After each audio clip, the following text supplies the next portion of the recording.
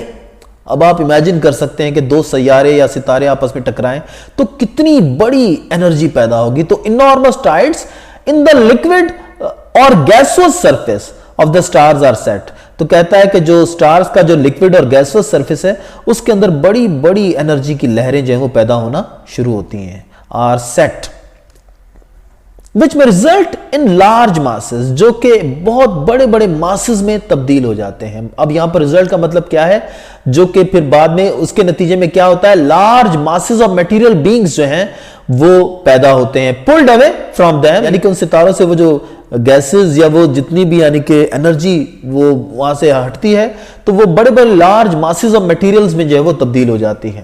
ٹھیک ہے, یعنی کہ مادے کے بڑے بڑے ٹکڑے جو کہ حقیقت میں بعد میں پلانٹ بن جاتے ہیں.